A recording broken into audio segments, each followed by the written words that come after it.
Eu vou conversar, portanto, agora com o ministro da Controladoria Geral da União, Vinícius Marques de Carvalho, e convido para essa entrevista comigo a repórter Paola Cuenca. Muito bem-vinda, Paola. Ministro, muito bem-vindo. Já quero começar essa conversa com o senhor, tirando dúvidas em relação aos tão polêmicos sigilos.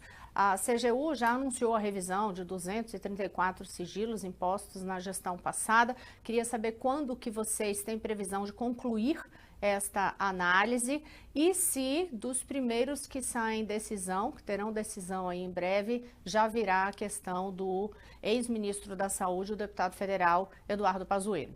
Muito bem-vindo. Olá, tudo bem? Obrigado pela oportunidade de conversar com os telespectadores do SBT. Acho que nas próximas 2 semanas a gente já vai ter respostas em relação a esses sigilos que você está mencionando como mais polêmicos. Né? A nossa ideia é analisar esses 234 casos nos próximos 60 dias, né? 60, 70 dias por aí. Ontem mesmo aqui a gente já estava discutindo um fluxo para ao final de cada semana a gente apresentar à sociedade os casos que foram analisados ao longo da semana toda, para que haja, obviamente, um controle da sociedade sobre o trabalho que a CGU vai fazer em relação a esses temas. Então já teremos novidades nesta semana, nesta sexta? Acho que nessa sexta vocês já vão ter alguma coisa e na semana que vem, pós-carnaval também. Paola?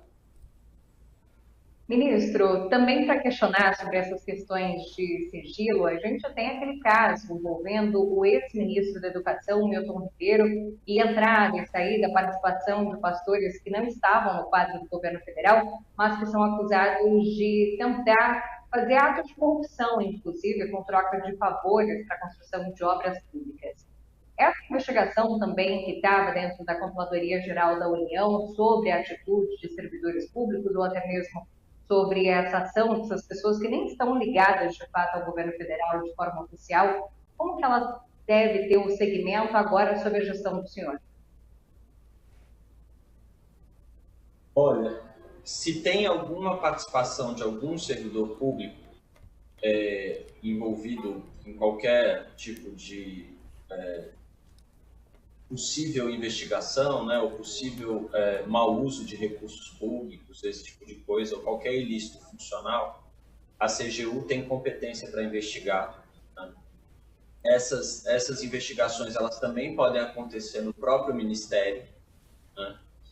E em relação aos pastores especificamente, né, e não sendo servidores públicos, a competência para investigação é do Ministério Público, né, e dos órgãos de investigação, da polícia e assim por diante. Agora, isso tem essa dimensão. A outra dimensão é a dimensão relacionada à circulação dessas pessoas no Palácio do Planalto. Nós fizemos um enunciado muito claro de que entrada e saída de pessoas no Palácio do Planalto e esses respectivos registros dessas entradas e saídas devem ser públicos, como regra. Se houver alguma situação em que tenha uma questão relacionada à segurança do presidente, alguma coisa assim, tudo bem, pode-se analisar em casos muito residuais. Na hipótese disso acontecer, não dá o acesso ao público. Agora, me parece que nessa situação específica o acesso deve ser dado.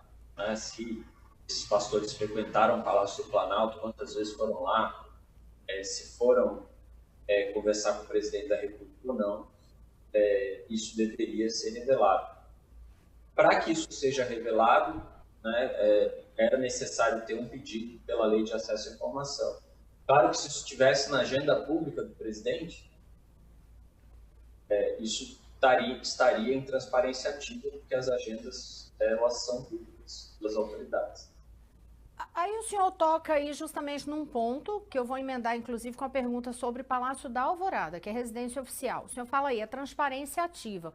Por lógica, considerando toda a questão do acesso à informação, à transparência, toda reunião no Palácio do Planalto, é a sede do governo, não teria que estar numa agenda pública, ministro?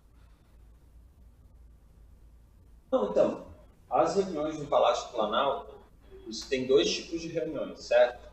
Você tem reuniões com pessoas de fora do Palácio do Planalto, né? Pessoas que vão ao Palácio do Planalto para fazer uma reunião não só com o presidente da República, mas com todos os ministros que trabalham no Palácio do Planalto, eventualmente secretários, diretores, e chefes, subchefes que trabalham no Palácio do Planalto, cujas agendas devem ser publicizadas, né? Existem regras relacionadas a agendas e sim, tem que ser públicas e nesse contexto não tem por que a entrada da pessoa, já que está na agenda, deve estar na agenda, por que a entrada da pessoa no Palácio do Planalto não pode estar, né? A outra coisa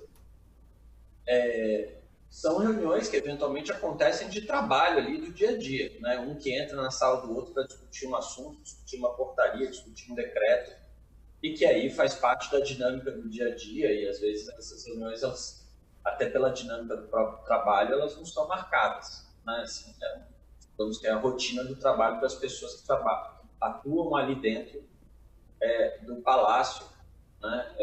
E que acaba acontecendo desse jeito.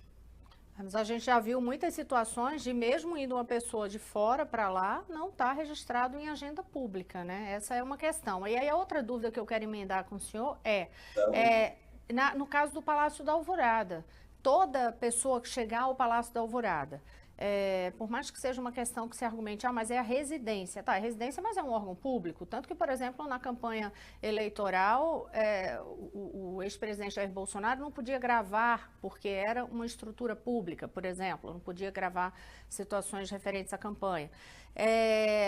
Nesse caso, no seu entendimento, tudo que ocorre em termos de visita, em termos de reuniões no Palácio da Alvorada, também tem que ser aberto?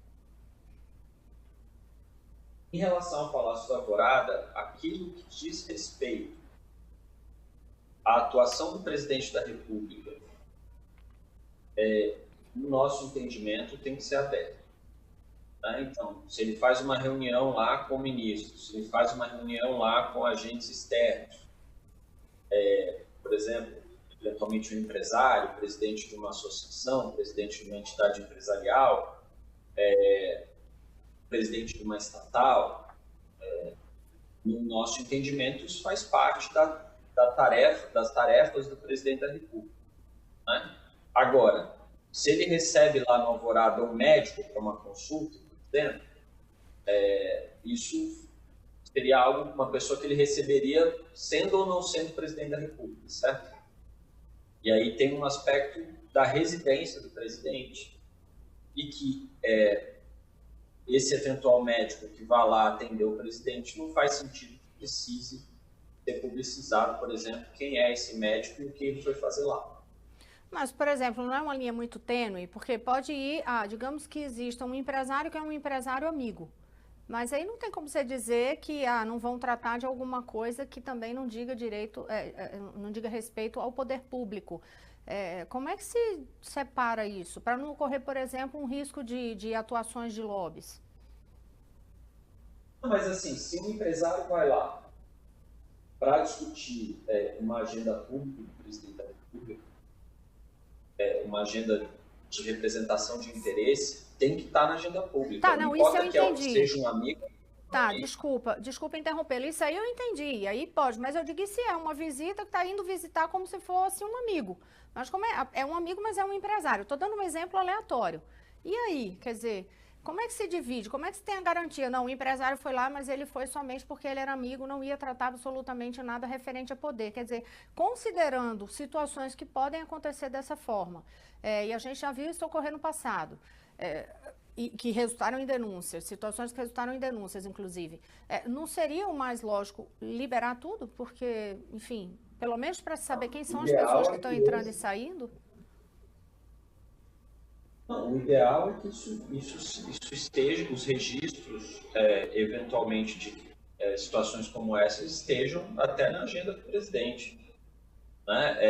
E que a circunstância de ter o registro da entrada já seria suficiente para você dar publicidade também em determinadas situações. Eu acho que, assim, há uma área que tem a ver até com a segurança do presidente, com a vida íntima do presidente. Né? Eu não acho que o presidente tem um espaço de privacidade que tem que ser preservado, por exemplo. Ele, como eu disse, vai receber um médico. Qual é a especialidade do médico? O que será que esse médico foi fazer lá? Eu acho que o presidente tem direito a uma privacidade em relação a isso. Paola? Né? Eventualmente, há outras situações como essas. E eu entendo que tem um espaço... A gente tem acompanhado...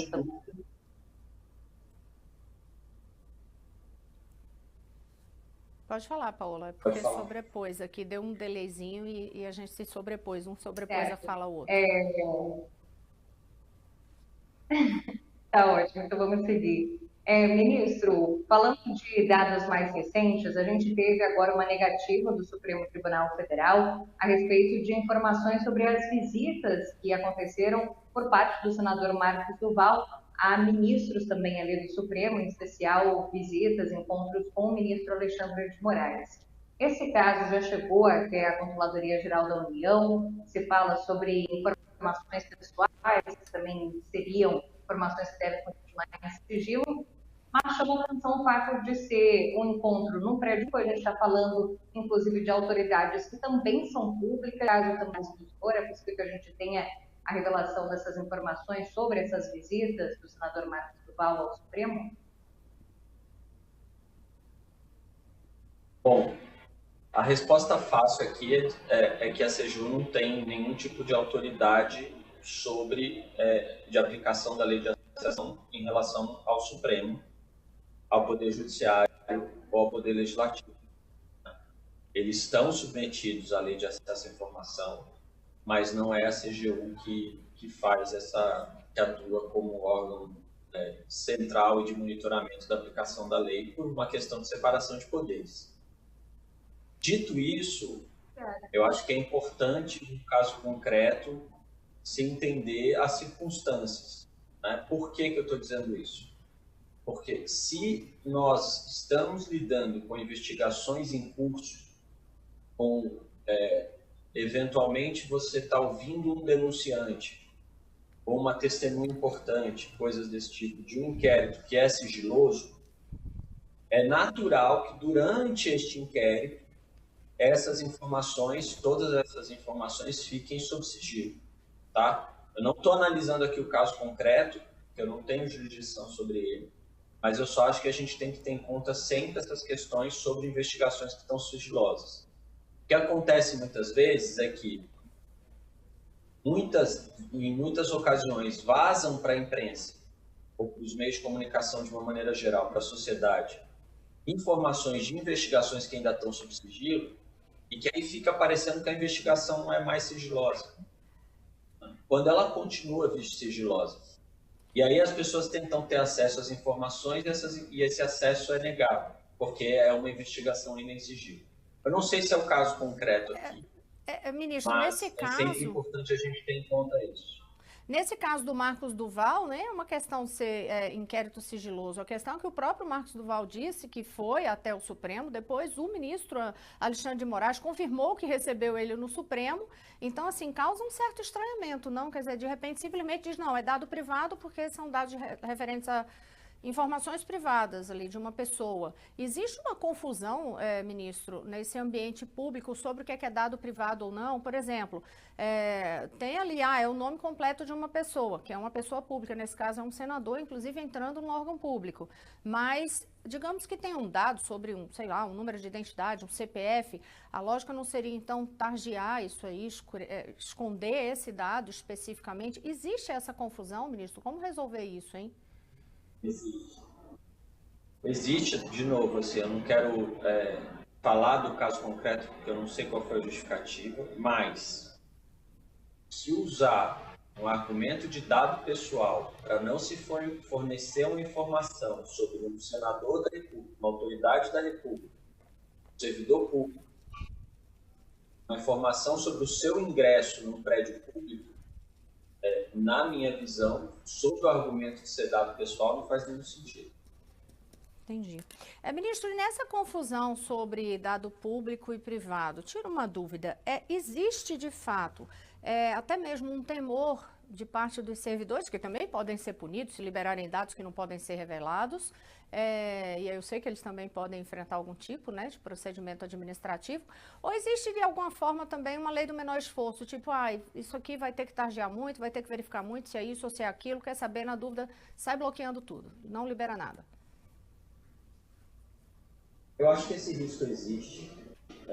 Acho que em muitas situações, de fato, o trabalho de se targiar e de se analisar um documento inteiro é uma estrutura, às vezes, pequena, poucas pessoas fazendo todo esse trabalho, e, de fato, pode gerar esse incentivo para a pessoa falar, bom, eu vou tornar tudo isso aqui sigiloso. Mas é um esforço que a gente precisa fazer e a gente precisa se organizar para lidar com essa questão, né? A lei de acesso à informação é uma lei que tem relação com o compromisso público que o Brasil assumiu na Constituição de 88, o princípio da publicidade, com a transparência, com acesso, com um governo que é permeável à sociedade e que tem que ter as suas informações passíveis de verificação, né? E esse esforço a gente tem que fazer. Não tem nenhuma dúvida de que, em situações concretas, eventualmente há dúvidas, e há dúvidas importantes sobre se determinada informação deve ou não ser sigilosa. E aí, a CGU está aqui para poder ajudar e colaborar com isso, a tirar essas dúvidas. Paola?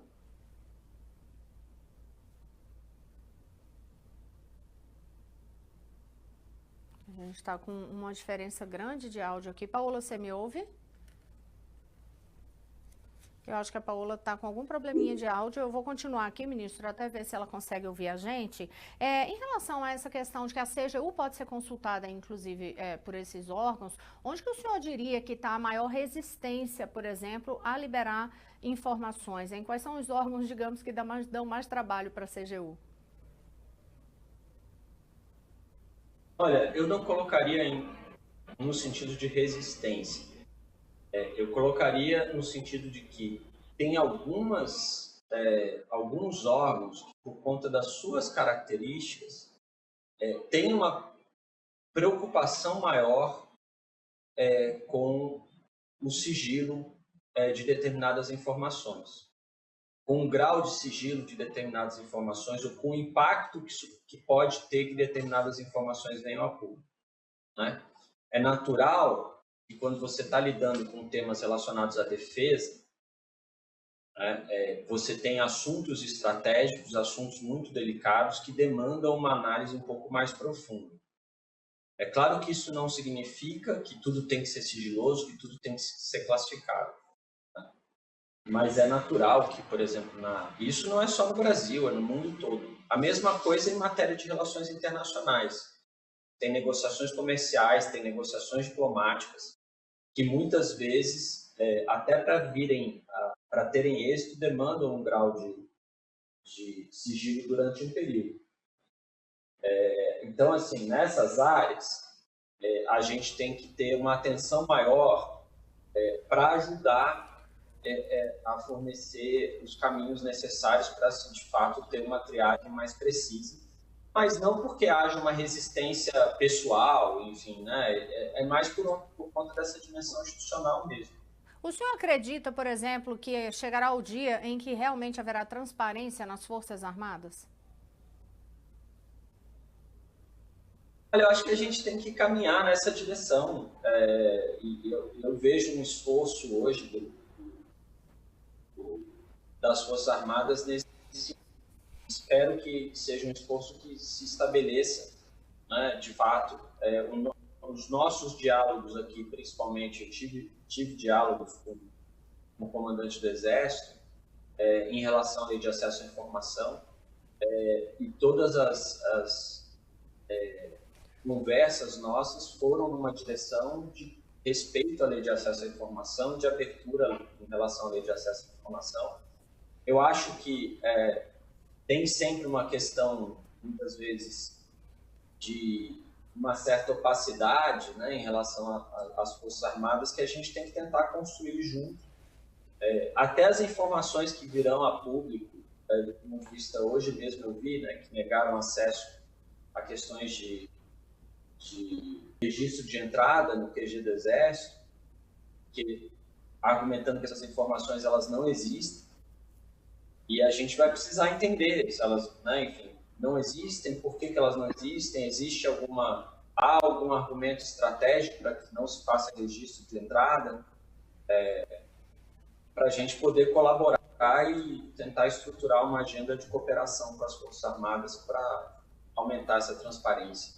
O senhor toca num ponto aí bem crucial, a questão do QG do Exército, até porque vieram esses atos do dia 8 de janeiro, teve todo aquele acampamento em frente ao QG. Causa uma certa frustração, ministro, não ter como chegar a esse controle de dados para saber se realmente houve participação efetiva de algum militar das Forças Armadas naqueles atos, ou vocês vão conseguir chegar a isso? Eu acho que, assim, essa é uma investigação que a Polícia Federal está conduzindo, junto com as próprias Forças Armadas no que isso compete, e a CGU em relação aos servidores civis, se aparecerem indicações de presença de servidores civis. Então, acho que tem uma estrutura investigatória em torno desse tema muito grande para que venha à tona todas as informações que são necessárias para elucidar os fatos completamente.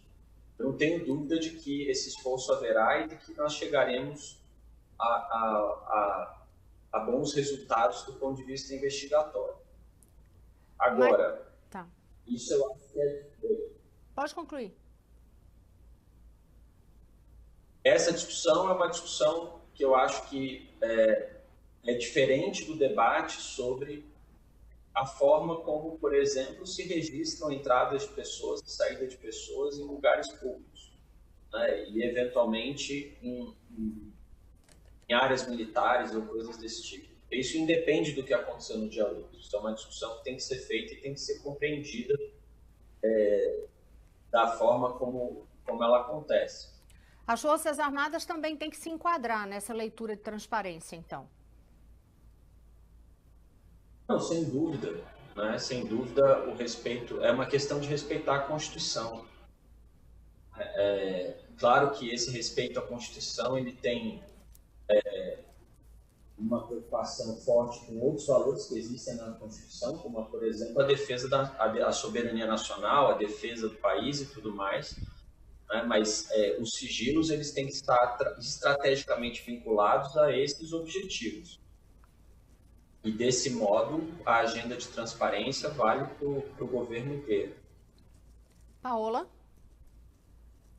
Ministro, o senhor começou a falar a respeito dessas investigações contra servidores civis. Eu queria que o senhor pudesse dar mais informações sobre como está o andamento dessas investigações sobre servidores públicos que podem estar envolvidos com os atos do dia 8 de janeiro. E, nesse caso, como vocês já observam uma possível responsabilização, punição desses servidores? É possível que eles cheguem a perder esse cargo público pelo envolvimento nos atos do dia 8?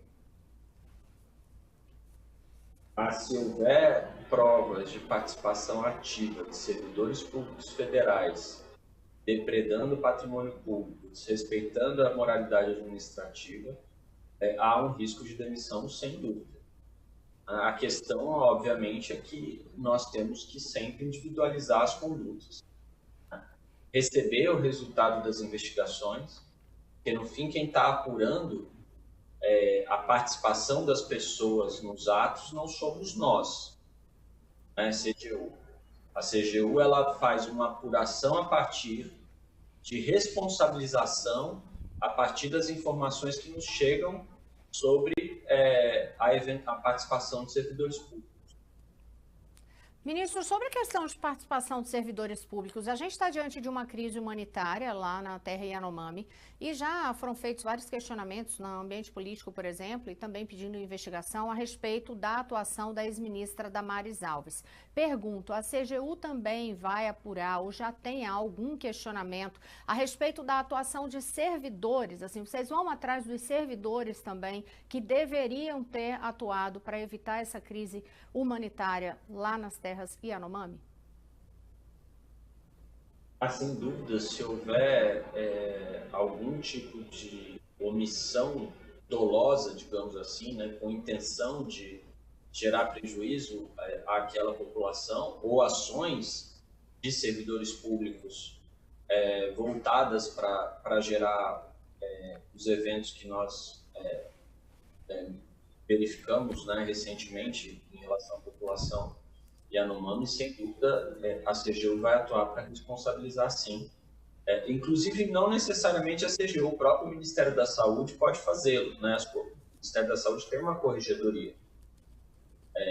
O Ministério pode fazer essas apurações e abrir esses processos administrativos disciplinares se identificar uma possível participação dos servidores, sim. E tem um caso hoje denunciado no UOL, no portal UOL, a respeito da Caixa Econômica Federal, que diz o seguinte, que a Caixa teria concentrado 99% dos empréstimos do Auxílio Brasil no período eleitoral, segundo essa reportagem do UOL.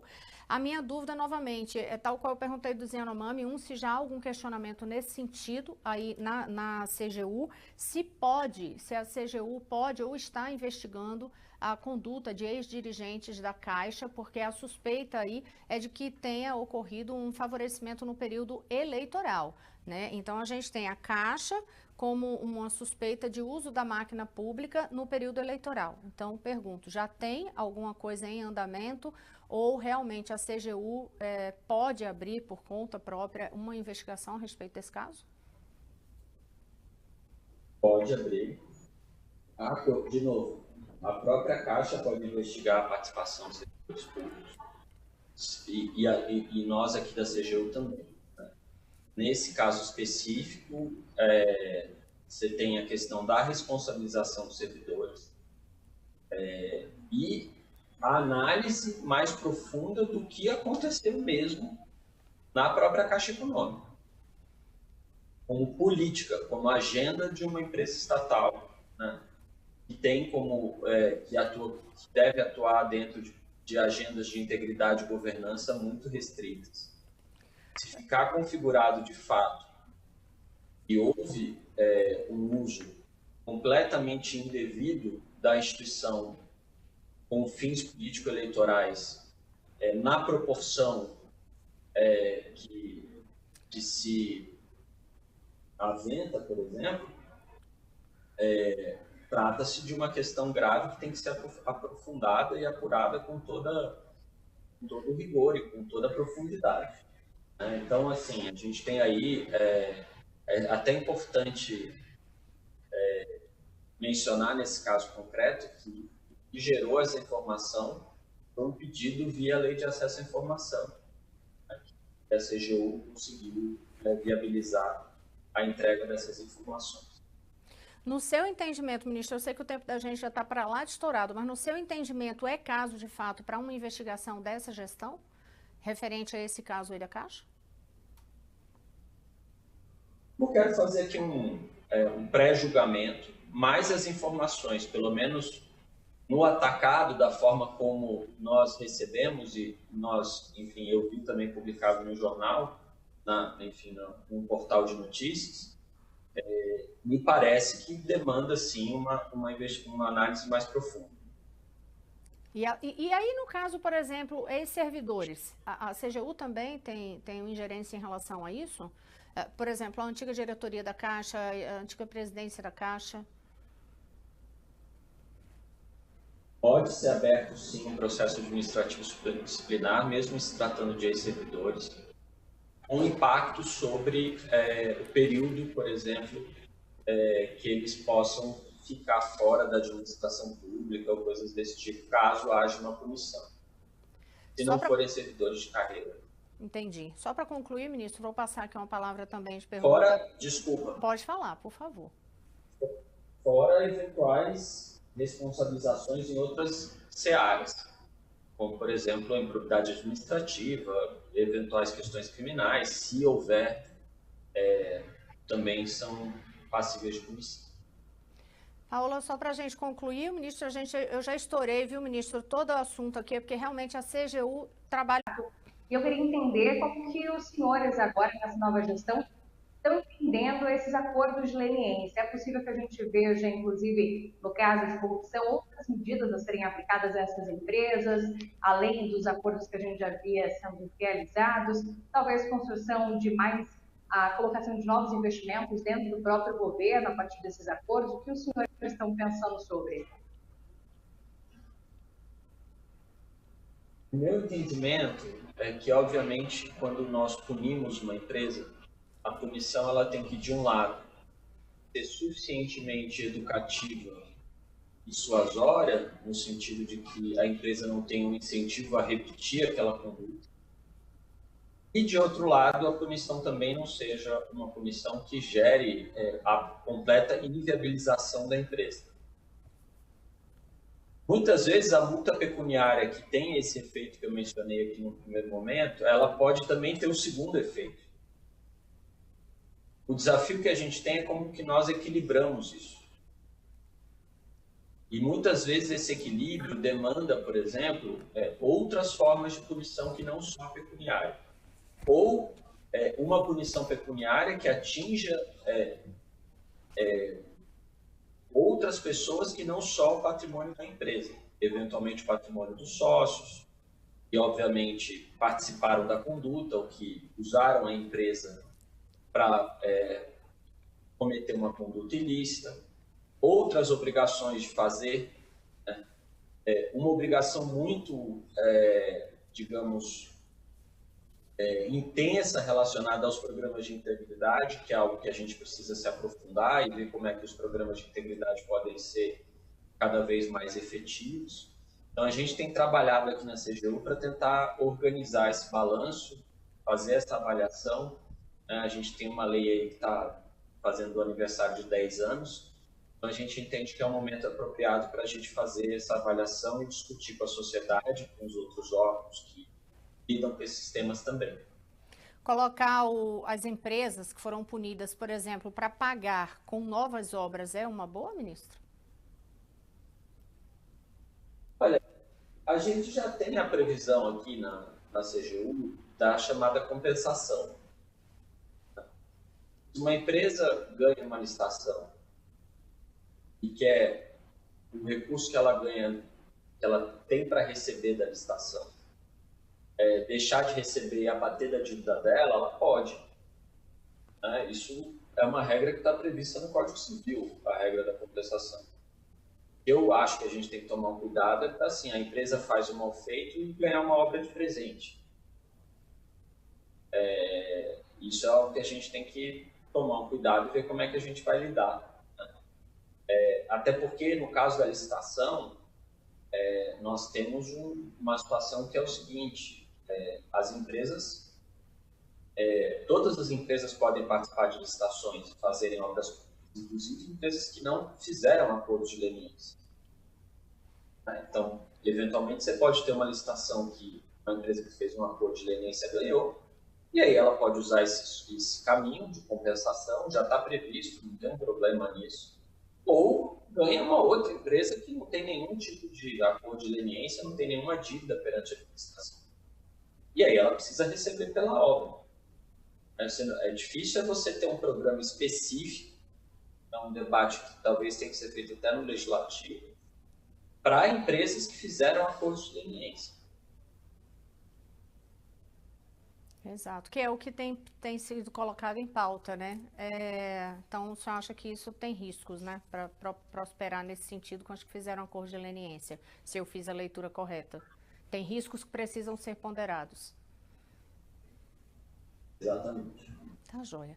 Ministro Vinícius Marques de Carvalho, ministro da Controladoria Geral da União, e a repórter Paola Cuenca participando comigo aqui. Ministro, muito obrigada, viu, pela sua disponibilidade aqui, sua boa vontade de esticar esse horário todo conosco. Muito obrigada uma vez mais. Até a próxima. Agradeço.